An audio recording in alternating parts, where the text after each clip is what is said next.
Thank you, Bob, and thank you for Christchurch for having me down here. It is good practice for Wellington, and there are a hell of a lot of lessons that I'm going to take back and make sure Wellington Central, as well as the Wellington City Council and their civil defence group, take on. Of course, no one in Wellington anticipated happening in Christchurch, and that is a bit of a challenge for all of us, because we've had to stand up a completely new organisation under a completely new setting which nobody had ever anticipated. But we are getting towards the end of the State of National Declaration. We, as the Mayor has said, have it extended for another week, and that is primarily to allow me to get all my reports in place, but primarily to allow Sarah, the Canterbury Earthquake Response Recovery Authority, to get its capacity in place to be able to take over. I and you will not want any of the initiatives that we've had running during the response to kind of fall through the cracks in this critical phase as we move into the recovery. And there are a lot of issues that have been worked on, a lot of lead in to the recovery process. And we've got Michelle Mitchell here, who's going to represent John Omler, the interim CE for the Earthquake Recovery Authority, and she's going to talk about some of the priorities and so on that the recovery process will take on.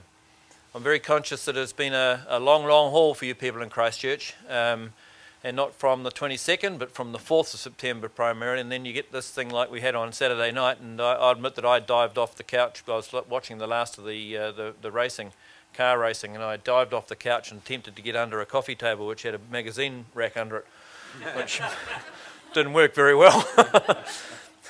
Quickly recovered and then doubled across to the art gallery to try and see what had happened. That was better than last time. You were in the pub for the last one. Yeah, that's true. Yeah. Didn't feel the last one. He wasn't sure whether it was an earthquake. He was having a good time. But, but it's disheartening for people because we take two steps forward to take one pace back. It's particularly difficult.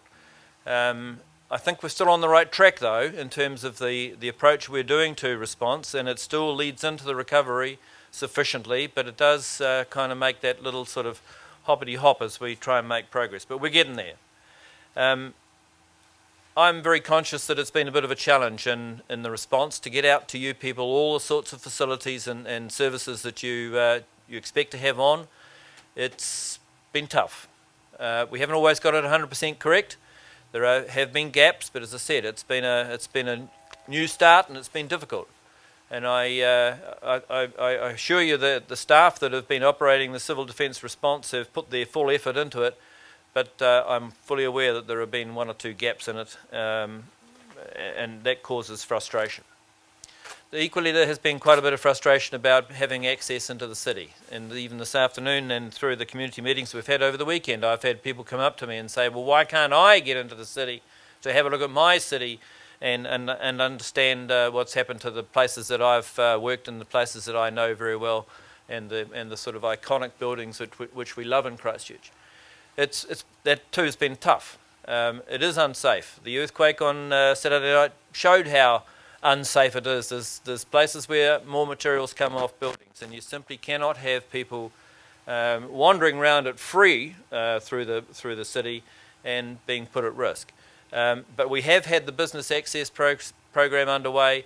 A large number of people have had access into the businesses and recovered bits and pieces. But if you think that you've been missed out, or that you think that you need another opportunity to go back into your area in the business district, register, get your name down, and allow the process to manage the risks and get you into the particular area and get your material. Of course, there are going to be buildings, and therefore people buildings which are basically off limits because of their safety, and the demolition yesterday and today of the strategy building on Victoria Street, which is well outside the CBD really, is an example of a case in point where suddenly the building took on a lean, and who knows when the next quake, God forbid, could happen, but that's what happens. So, meanwhile, in the CBD and across the city, the demolition programs is underway in an effort to try and make safe those buildings, but primarily to allow us to start the recovery process, get the roads open, get people back into business wherever we possibly can. And again, the rep for the Earthquake Recovery Authority, Michelle, will cover the sort of priorities about that going forward. So as I come to the end of my tenure and get ready to hand over the reins and the flak jacket to John Ombler, I'm going to take this opportunity to thank you people for the remarkable fortitude and resilience that you've shown as a community and as individuals and families in what has been a horrendous time.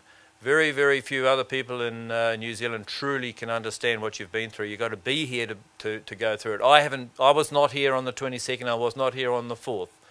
And then I was at the pub and under the coffee table on the next two. But, you know, people elsewhere in New Zealand do not understand what you've been through. They do not understand fully the trauma it causes to you.